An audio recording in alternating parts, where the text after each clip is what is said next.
अरे भूतनाथ बाबू आप। कैसे हो रतन? जी अच्छा हूँ। रतन कौन है? भूतनाथ बाबू आए हैं।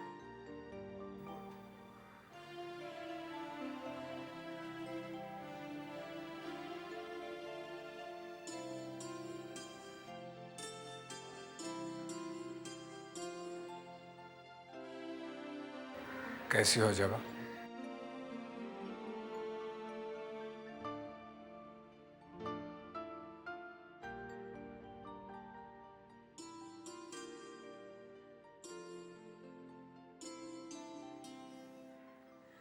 क्या बात है जबा?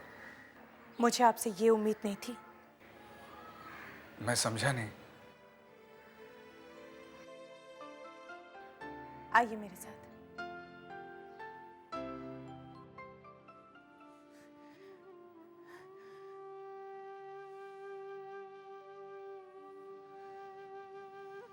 क्या बात है जबा? नन्हीलाल को आपने हमारे घर पे क्यों भेजा? नन्हीलाल? हाँ, आप ही का नाम लेकर वो इस घर में घुस सका, वरना मैं तो इसे दरवाजे से भगा देती। मेरा यकीन करो। यकीन तो मुझे नहीं हो रहा है। नन्हीलाल जैसा आदमी आपका दोस्त है? बैंक के नाम से वो हमें ठगना चाहता है। ब्रह्म समाज की किसी भी लड़की की मर्यादा नहीं रखी उसने, किसी का विश्वास नहीं जीत पाया। आज अमीर हो गया तो क्या समझता है हम भी वैसे ही है। हमारी शिक्षा दीक्षा अलग है, हम मनुष्य को रुपयों से नहीं तोलते। मैं सच कह रहा हूँ जबा, मैंने उसे नहीं भेजा। पहले मुझे ये बताओ कि उसने यहाँ आकर तुमसे क्या कहा? 2 दिन पहले आया और कहने लगा, कैसी हो जबा, तुम तो हमें भूल ही गई, हम तो पुराने दोस्त थे। फिर मैंने कहा कि दोस्त थे, है तो नहीं। तुमने उसे कहा नहीं कि दोस्त के बाद इतने दिनों बाद कैसे आई?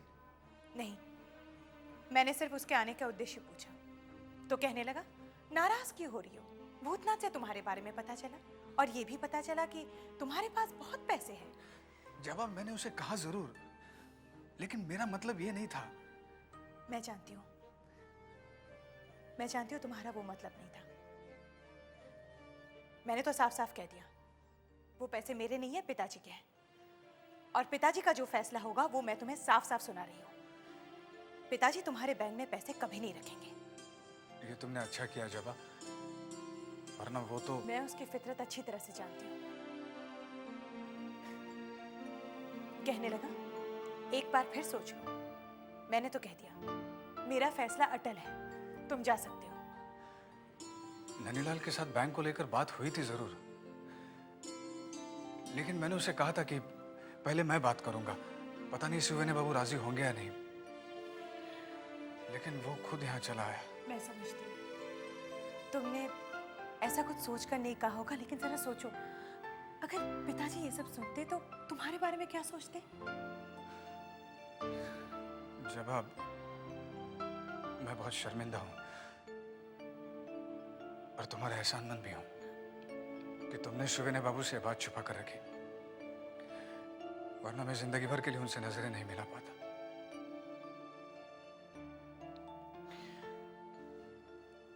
जवाब, हो सके तो मुझे माफ कर देना।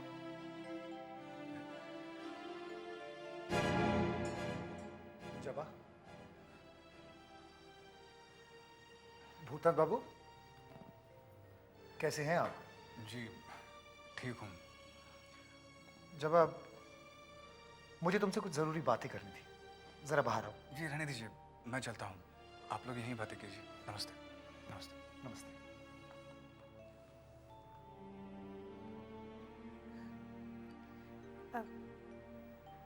आप कुछ कहना चाहते थे? हाँ जबा, वो जबा, माँ ने कहा है शादी का अगले महीने बहुत अच्छा मुहूर्त है। वैसे सुविनय बाबू से भी मैंने बात कर ली है, उन्होंने इजाजत दे दी है, वो बहुत खुश है। बस तुम्हारी इजाजत चाहता हूं।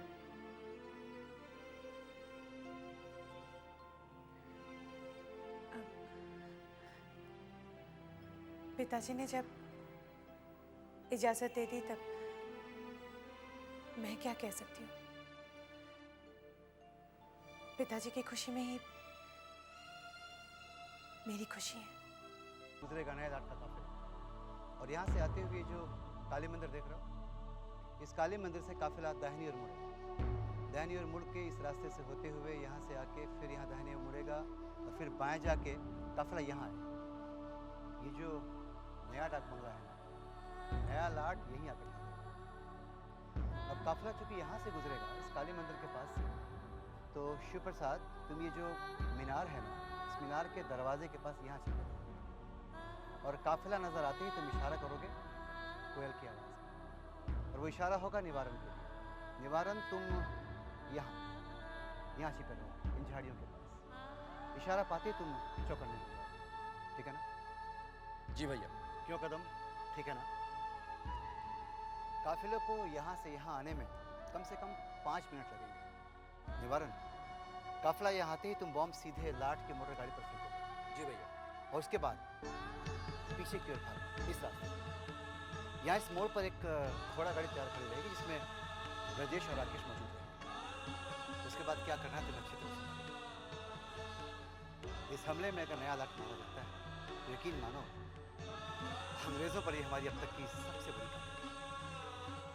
हम जरूर कामयाब होंगे ब्रज भैया। नए लाट को यहाँ उसकी मौत ही खिंच कर ला रही है।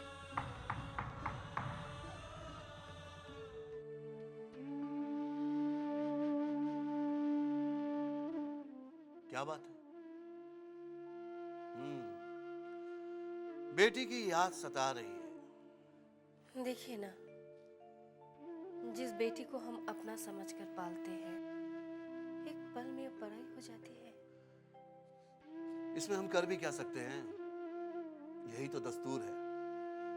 वैसे तुम्हें तो खुश होना चाहिए, तुम्हारी बेटी इतने बड़े जमींदार के घर में ब्याही है। वो तो ठीक है, लेकिन अंदर ही अंदर एक डर हमें खाया जा रहा है। कैसा डर? देखिए, मुझे तो मेरी बेटी पर पूरा भरोसा है। मैंने उसे शिक्षा ऐसी दी है कि वो सबको अपना बना के चलेगी।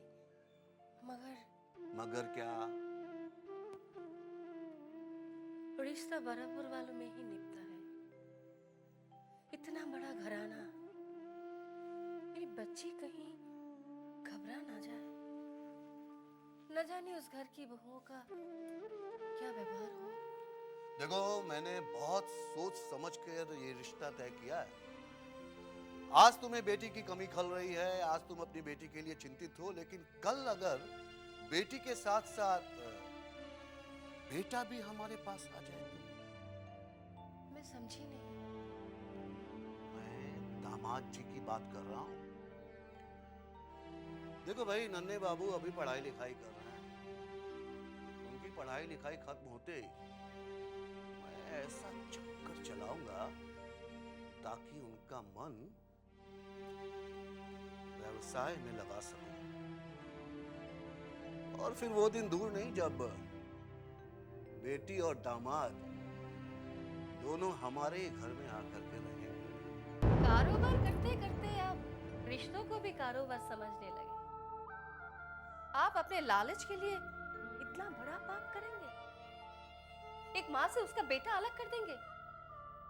जरा सोचिए, आज हमारी बेटी ब्याह करके चली गई तो हमें कितनी तकलीफ हो रही है। किसी माँ से उसका बेटा अलग हो जाए तो उस माँ पर क्या बीतेगी? नहीं, मैं आपको ऐसा कभी नहीं करने दूंगी। देखो, तुम्हारे कहने और मेरे करने से कुछ नहीं होने वाला। जो होगा वो सब समय के हिसाब से ही होगा, समझी?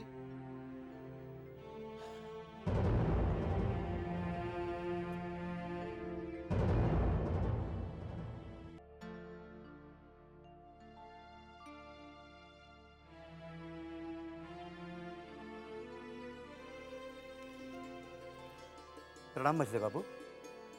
मुझे खबर मिली थी कि आपने मुझे बुलाया है। अरे आइए आइए। लेकिन क्षमा करिए, मुझे आने में थोड़ी देरी हुई। नहीं नहीं, कोई बात नहीं, बैठिए। जी धन्यवाद।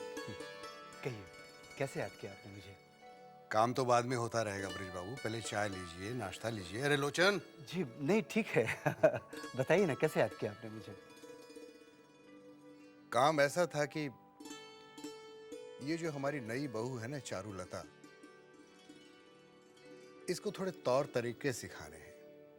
सीख जिसे कहते हैं, शिक्षा, और वो सिर्फ आप ही दे सकते हैं। जी ये तो बड़ी खुशी की बात है। मुझे भी मुफ्त की तनख्वाह लेने में बहुत बुरा लगता था। ऐसा क्यों समझते हैं आप? बड़े बाबू ने आपको हमेशा इस हवेली का सदस्य समझा है। हम भी वैसा ही समझते हैं। ये तो आप लोगों का बड़प्पन है मजली बाबू कि आप लोग मुझे इतना सम्मान देते हैं, वरना बस नई बहू को इस हवेली के लायक बना दीजिए। उसको बड़ों का अदब करना सीखना है, आदर करना जानना है, हवेली के तौर तरीकों से वाकिफ होना है।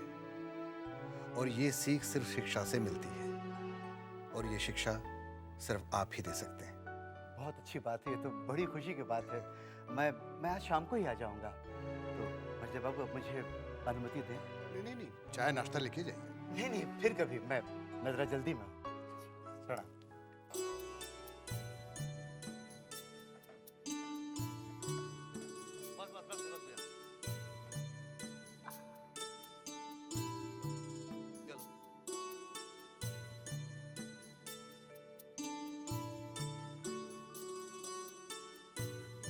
आइए आबू जी, आइए। अरे भैरव बाबू, नमस्कार। नमस्कार नमस्कार।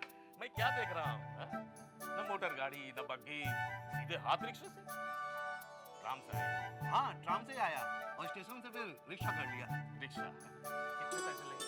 यहाँ तक आने में 3 पैसे खर्च हो गए, और अगर मोटर गाड़ी से आता तो 10 पैसे तो पेट्रोल के ही लग जाते। चलिए 7 पैसे तो बच गए। बात पैसे बचाने की नहीं है दत्त बाबू, बात है इज्जत की। आप देखिए अब कितनी परेशानी होती होगी ट्राम में सफर करने से, नहीं? और फिर लोगों से सट के बैठो, और फिर किसी पहचान वालों ने पहचान लिया तो गई इज्जत। नहीं? अरे मजले बाबू आइए। नमस्कार मजले बाबू। कहिए भैरव बाबू, क्या बातें हो रही थी? वो मजले बाबू ट्राम को लेकर कुछ बातें कर रहा था कि लेकिन हमारे कान तो कुछ इज्जत की बात सुन रहे थे। मैं कह रहा था कि मोटर गाड़ी से आने में इज्जत है, ट्राम से नहीं। आपने मोटर गाड़ी खरीदी मजले बाबू? खरीद ली है, अभी कुछ ही दिनों में विलायत से आ जाएगी। दामाद जी उठ गए क्या? लोचन, जी हुजूर। जरा देखना तो नन्हे बाबू बैठक में आए कि नहीं। जी हुजूर। आप जाइए। अच्छा जी। पक्का कंजूस है, हाँ? परेशानी उठा लेगा लेकिन 7 पैसे खर्च नहीं कर सकता। दफा कीजिए भैरव बाबू, बड़ी माँ ने बात कही, हमने निभा दी, अब हमें इससे क्या लेना देना। सही कहा। मछली बहू रानी। अरे बाबा रे, सांस ले ले। अब बोल। वो आ गए। कौन आ गए रे? अरे वही जिनके पुरखे कुछ साल पहले घुटनों तक धोती पहनते थे वो। तो बड़ी दीदी की समधी की बात कर रही है? जी। कहाँ है वो? वो अपने दामाद और बेटी के साथ बैठकर खानापोशी कर रहे। अच्छा।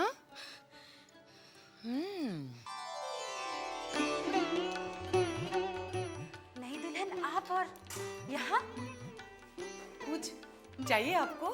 वो पिताजी आए हैं, उन्हीं के लिए चाय लेने आई। तो हमें बुलवा लिया होता। अरे भोलू की माँ, तो जल्दी चाय चढ़ा। आप चाहिए? हम भिजवा देंगे। नहीं, मैं खुद लेके जाऊंगी। अच्छा, तो आप बैठिए, चाय अभी बन जाएगी। दीदी, नई दुल्हन कितनी सुंदर लग रही है ना? अरे सुंदर है तो सुंदर लगेगी ही। ठहर जा, मैं काला टीका लगा देती हूँ नई दुल्हन को। अरे दीदी, नई दुल्हन पहली बार रसोई घर में आई है, इनका मुंह तो मीठा करवाइए। हाँ, जल्दी लिया। रहने दीजिए। अरे दे जल्दी दे। लो, मिठाई खा लो। अरे भोलू की माँ, तुझे याद है शादी से पहले नई दुल्हन इस हवेली में आई थी तो कितना अच्छा लगा था। हाँ दीदी, कितना उछल कूद रही थी, है ना? यहाँ से वहां तक पूरे हवेली में दौड़ रही थी।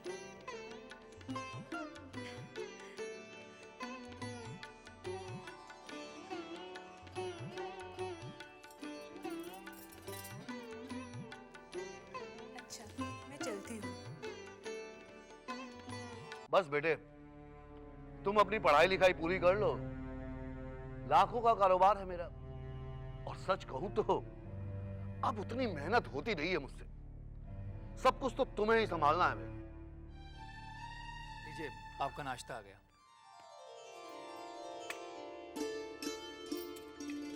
लीजिए पिताजी।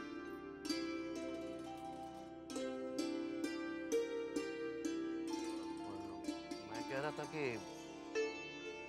कोई निजी नौकर नहीं है तुम्हारा? जी था, शशि, मगर मैंने उसे निकाल दिया है। छोटे बाबू को नौकर है ना बंसी, उसका एक भाई है, सोच रहा हूं उसे ही रख लूं।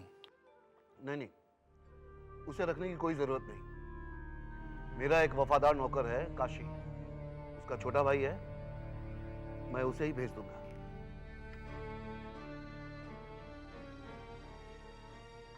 क्या बात है बेटी? जब से आया हूं जमीन आसमान का अंतर देख रहा हूं तुम। पहले तुम कितनी चंचल थी, हंसती बोलती थी हमेशा, लेकिन अब तो देख रहा हूं कि बिल्कुल ही गंभीर हो गई। पिताजी, कल तक मैं आपकी बेटी थी, मगर आज इस घर की बहू हूँ। वाह, शादी के फौरन बाद इतना परिवर्तन? शादी के बाद हर लड़की की जिंदगी में परिवर्तन आता है, किसी के कम, किसी के ज्यादा।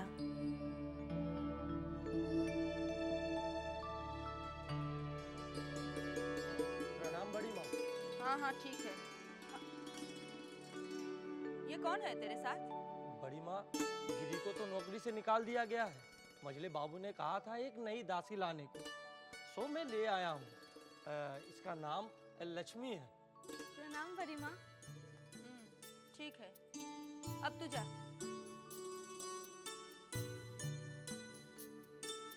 बेनी ने तुझे हवेली के तौर तरीके बता दिए हैं या मैं बताऊं?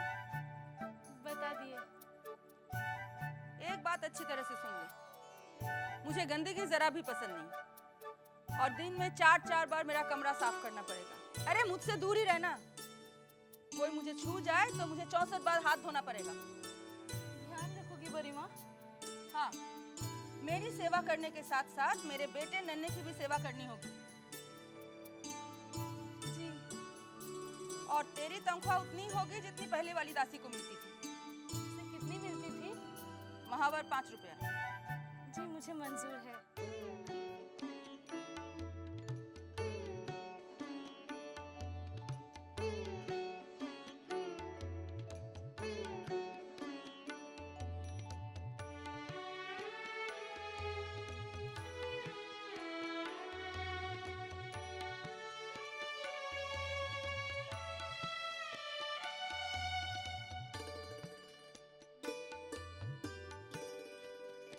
अरे मास्टर जी, आप आ गए? हाँ। मैं अंदर खबर करती हूँ। छोटी बहू रानी, क्या है चिंता? आप मास्टर जी से पढ़ने का कह रही थी ना? हाँ हाँ, वो आए हैं क्या? जी हाँ, वो नई दुल्हन को पढ़ाने आए हैं। आप जाएंगी ना? हाँ हाँ जरूर जाऊंगी, मैं तैयार होकर आती हूँ। कहाँ पर पढ़ा रहे हैं? बैठक में।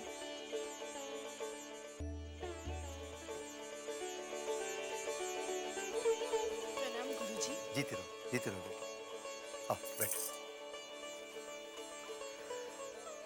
तो तुम हो इस घर की नई बहू चारुलता? जी हाँ। कैसी हो बेटी? अच्छी हूँ गुरुजी। वाह बेटी, तुम तो बहुत ही सूझबूझ वाली और समझदार लगती हो। देखो बेटी, तुम इस घर की कुलवधू हो, इसीलिए शास्त्र की जो बातें मैं तुमको बता सकता हूँ वो बताऊंगा। तुम्हें इन बातों को समझने की अपने अंदर एक शक्ति लानी होगी। वैसे ही जैसे भंवरा फूल में से उसके शहद को ले लेता है, वैसे ही तुमको मेरी शिक्षा और मेरी बातों में जो मर्म है, जो सार है, वो उसे तुमको ले लेना होगा। गुरुजी, आपका शिक्षा देने का ढंग कितना अच्छा है। मछली बहू रानी, नन्हे बाबू की बहू को पढ़ाने के लिए मास्टर जी आए हैं। कौन ब्रजना खाल? जी मछली मालकिन। कौवे को कितना भी कोयल बनाने का प्रयास कर लो, वो बोलेगा कौवे की ही बोली। कोयल की मधुर भाषा वो नहीं बोलेगा। शास्त्रों में नारी को कठोर नहीं, कोमल कहा गया है। नारी का मन फूल की तरह कोमल होता है। उसकी कोमलता, उसकी लज्जा ही उसका आभूषण है। जिसने अपनी कोमलता त्याग दी, लज्जा त्याग दी, समझो उसने अपना आभूषण त्याग दिया। एक नारी के लिए पति ही परमेश्वर होता है। उसके भाई आदरणीय होते हैं, सास ससुर पूजनीय होते हैं। ये मैं नहीं कहता बेटी, ये शास्त्र कहते हैं। पति प्राणांग, पति प्रिया, अलक्षणापि लक्षण्या। जिसके प्राण पति में हैं, जो पति को प्रिय है, वही गुणवान है। ये अग्नि पुराण का वचन है। मास्टर जी प्रणाम। अरे छोटी पुरानी, आप खुश रहिए। आइए आइए, बैठिए बैठिए। चाची, गुरुजी बहुत अच्छा पढ़ाते हैं। जानती हूँ, मास्टर जी एक बहुत विद्वान पुरुष हैं, इसलिए तो मैं इनसे शिक्षा प्राप्त करने आई हूँ। सच? छोटी बहू, आप शिक्षा क्यों लेना चाहती हैं? मास्टर जी, शिक्षा लेना कोई बुरी बात तो नहीं है। शिक्षा लेने से ज्ञान प्राप्त होता है और दिमाग भी संतुलित रहता है। सबसे बड़ी बात, दिल भी लगा रहता है। फिर तो चाची मैं और आप दोनों मिलकर शिक्षा लेंगे। मास्टर जी, आप मुझे शिक्षा देंगे ना? शिक्षा तो होती है दूसरों को देने के लिए, लेकिन आप क्या इसके लिए समय निकाल पाएंगी? मेरे पास तो समय ही समय है। और छोटे बाबू को कोई ऐतराज तो नहीं होगा ना? उनको भला क्या ऐतराज हो सकता है? आप मुझे पढ़ाएंगे ना? बंसी, लीजिए सरकार। छोटी बहू कहाँ है? सरकार वो अपनी मास्टर जी है ना, ब्रज राखाल बाबू, वो आते हैं आजकल नन्हे बाबू की दुल्हन को पढ़ाने के लिए। तो अपनी छोटी बहू रानी भी गई है पढ़ने के लिए वहीं। क्या? हाँ सरकार। छोटी बहू पढ़ने गई? जी। ना शिक्षा लिए हमेशा में पाठ पढ़ाती रहती है।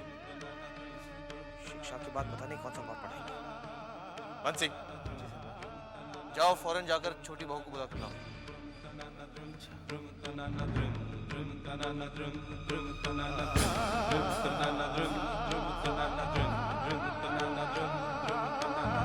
मास्टर जी, मेरी बचपन से इच्छा थी शिक्षा प्राप्त करने की। आज आपसे शिक्षा प्राप्त करके मेरी इच्छा पूरी हो रही है। अब मुझे महसूस हो रहा है कि शिक्षा का ज्ञान कितना जरूरी है। छोटी बहू रानी, मैंने जो भी सीखा है अपने गुरु परमहंस देव से, वही ज्ञान मैं सब में बांट रहा हूँ। छोटी बहू रानी, आपको छोटे बाबू बुला रहे हैं।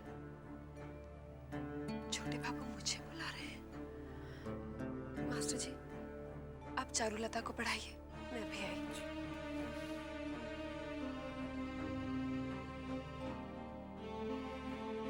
हाँ तो बेटी, मैं ये कह रहा था कि हाँ, अपना पाठ निकालो।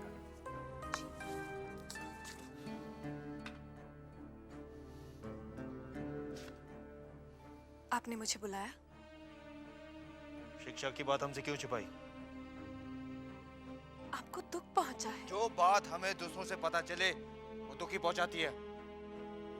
मैं माफी चाहती हूँ। आपको दुख पहुंचाने का तो मैं सोच भी नहीं सकती। मैंने तो ये सोचकर शिक्षा ली कि आपको कोई ऐतराज नहीं। ऐतराज है। कौन मर्द चाहेगा कि उसकी पत्नी किसी गैर आदमी के सामने बैठकर शिक्षा ले? मास्टर जी, कोई गैर नहीं, वो तो इस हवेली के सदस्य की तरह है। सदस्य की तरह है, सदस्य नहीं है। जब मछली बाबू और बड़ी माँ ने उन्हें गैर नहीं समझा, तो आप क्यों उन्हें गैर समझने लगे? अच्छा, तो अब तुम मुझे समझाओगी कि क्या सही और क्या गलत? क्या अच्छा और क्या बुरा? ऐसा तो नहीं कहा मैंने। तो फिर जो कहा जाता है वैसे ही करो। आज के बाद तुम शिक्षा लेने नहीं जाओगी।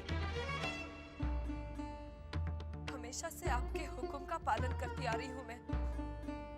एक अच्छी पत्नी बनने का धर्म निभाती आ रही हूँ मैं। आपकी खुशी के सामने अपनी खुशी को कुर्बान कर देती हूँ। आखिर मैं पूछ सकती हूँ कि मेरा गुनाह क्या है? क्यों मेरी हर खुशी का गला घोट दिया जाता है? क्यों मुझसे मेरे जीने का हक छीन लिया जाता है? छोटी बहू, तुम्हारी जुबान लंबी होती जा रही है। तो काट दीजिए उस जुबान को, ताकि आपके सामने बोलने की जरूरत न करे। जब दिल दुखता है तो जुबान बोल ही पड़ती है। आप क्या जाने मेरे दिल की हालत।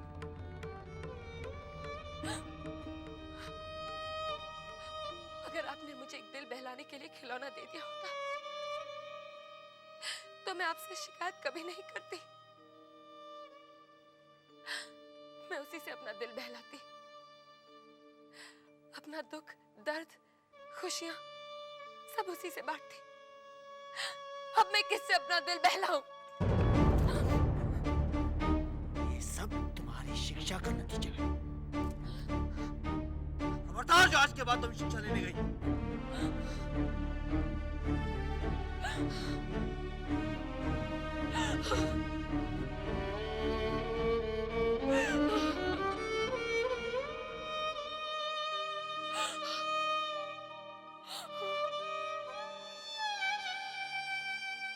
छोटी बहू रानी,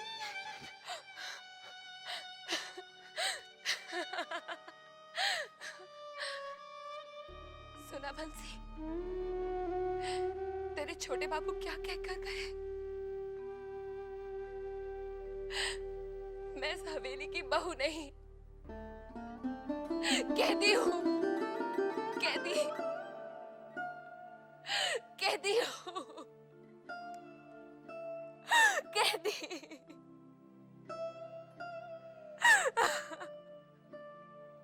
साले साहब, ये कौनो इंसाफ है? छोटी बहू रानी अपना दिल बहलाने के लिए मास्टर जी से शिक्षा ले रही थी। वो भी छोटे बाबू को पसंद नहीं आया, उन्होंने मना कर दिया।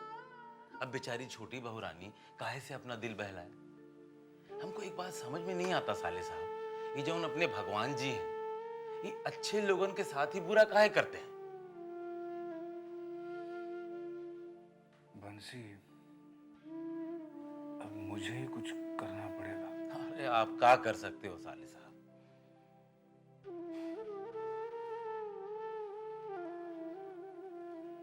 छोटी बहू को दिल बहलाने का खिलौना मैं दूंगा। क्या? हाँ।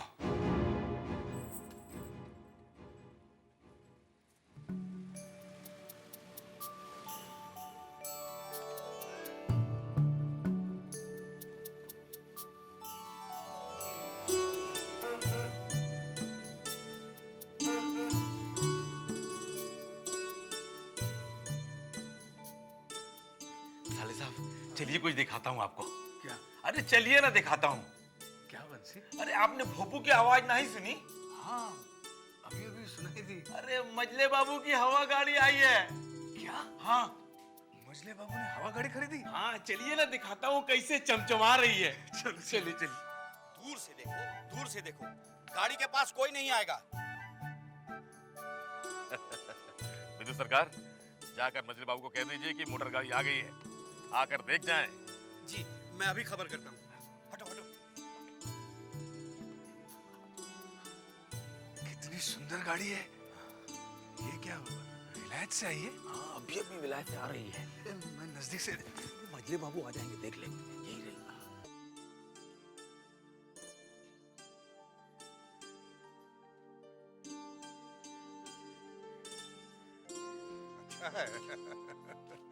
मेरे बाबू जी, ये तो बड़ी शानदार कार है। हैं? देखे तो जरा। अरे वाह, बहुत अच्छा।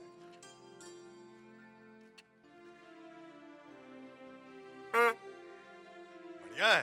अच्छा है, अच्छा। खुली गाड़ी में सैर करने का मजा ही कुछ और है। बहुत अच्छा। गुड। वैसे भैरव बाबू, एक ख्याल हमारे जहन में आया। आप जैसे ही किसी और के पास इस किस्म की गाड़ी देखें, हमें खबर कीजिएगा। हम अपनी गाड़ी बदल देंगे, क्योंकि हम नहीं चाहते कि जैसी गाड़ी हमारे पास है वैसी किसी दूसरे के पास हो। विदु सरकार। जी सरकार। इसकी तनख्वाह महीने की 50 रुपए कर दी जाए। जो हुक्म सरकार। 50 रुपया? भैरव बाबू जी, जरा हंसनी को खबर कीजिए, हवा गाड़ी में बगान बाड़ी चलते हैं उसके साथ। चलिए। इब्राहिम भैया, अब तुम्हारा क्या होगा? इतने सालों से तुम इस हवेली में काम कर रहे हो और तुम्हारी तनख्वाह सिर्फ 5 रुपए। हाँ? और उसे देखो, अभी नया नया काम से जुटा है और उसकी तनख्वाह है 50 रुपए, तुमसे 10 गुना ज्यादा। अरे तो क्या हुआ भैया, इब्राहिम चलाता है घोड़ा गाड़ी और वो चलाएगा हवा गाड़ी। इब्राहिम भैया, हमें तो लगता है कि अब तुम्हारी छुट्टी।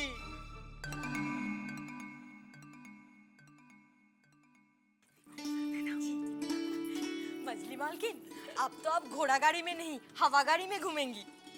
मेरी ऐसी किस्मत का। हवा गाड़ी को दूर से देख लिया वही काफी है। क्यों? मजली मालिक आपको हवा गाड़ी में घुमाने नहीं ले जाएंगे? बेवकूफ, तूने आज तक कभी देखा मजले बाबू मुझे कहीं बाहर घुमाने ले गए हैं? मेरे नसीब में तो हवेली की बस 4 दीवारी है।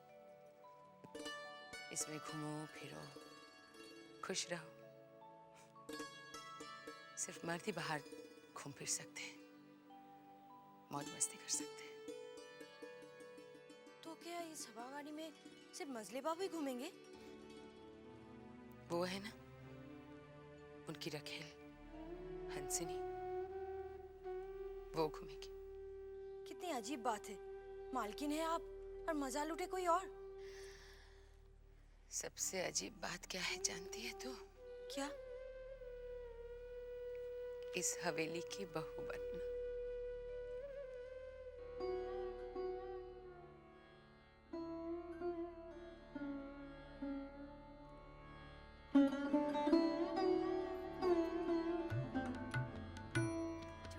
छोटी बहू रानी, पता है मछली बाबू की हवा गाड़ी आ गई। हवा गाड़ी? क्या वो हवा में उड़ती है? अरे नहीं नहीं, तो जमीन पर, लेकिन वो हवा की तरह भागती है। पता है उसमें ना एक भोंपू भी है। छोटी बहू रानी, वो गाड़ी ना बहुत सुंदर लग रही है, बिल्कुल दुल्हन की तरह। चलिए ना छोटी बहू रानी, चलिए ना। अरे आप भी वो गाड़ी देखिएगा। अरे नहीं चिंता, मैं क्या करूंगी देखकर? आप देखकर बहुत खुश हो जाएंगी। पगली, जिनसे खुशी रूठ जाती है ना, वो ना तो खुशी महसूस कर सकते हैं और ना ही किसी चीज को देखकर खुश हो सकते हैं।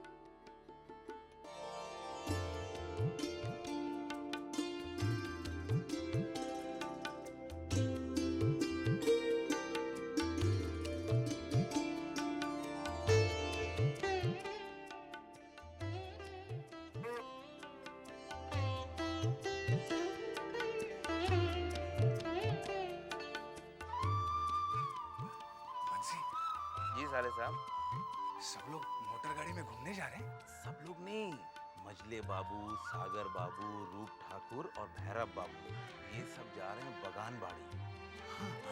और वे बग्गी में कौन जा रहा है? खाली ये बग्गी नहीं, इससे पहले एक और बग्गी गई है जो हंसिनी और 2 तवायफ को लेगी। और इस बग्गी में ना मधुसूदन और लोचन शिलम का सामान, मछली पकड़ने का सामान और खाने का सामान लेकर जाएंगे। हाँ। मछली पकवाएंगे।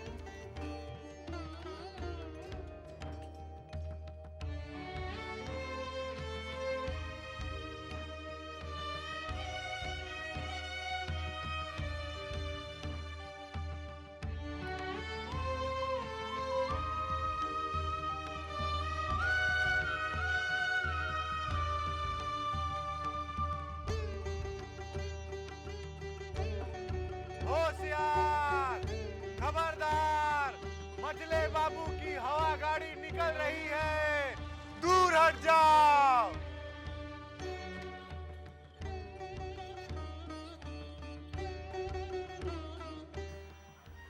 बंसी, साले साहब, जब छोटे बाबू चले जाए तो मुझे बताना।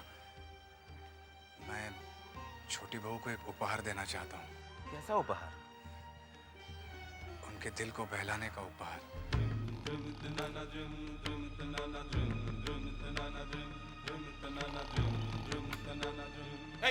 बढ़िया।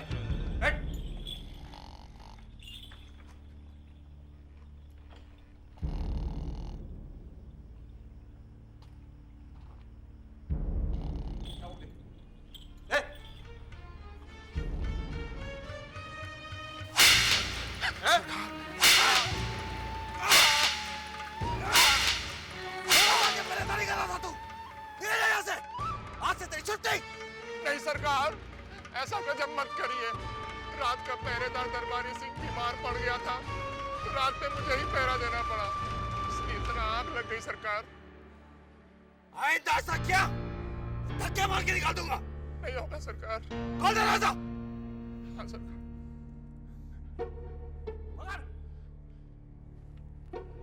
होशियार, खबरदार, छोटे बाबू की बग्गी निकल रही है, दूर हट जाओ।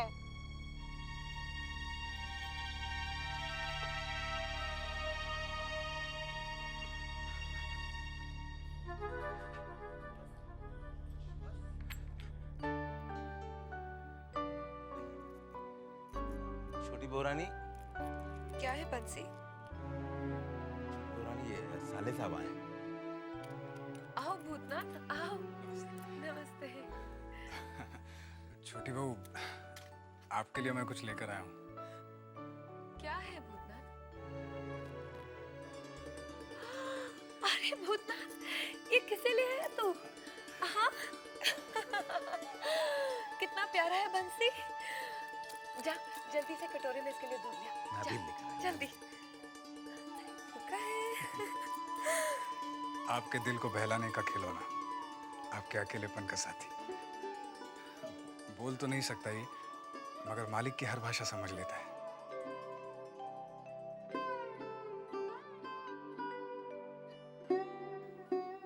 छोटी बहू, इससे वफादार जानवर कोई नहीं होता।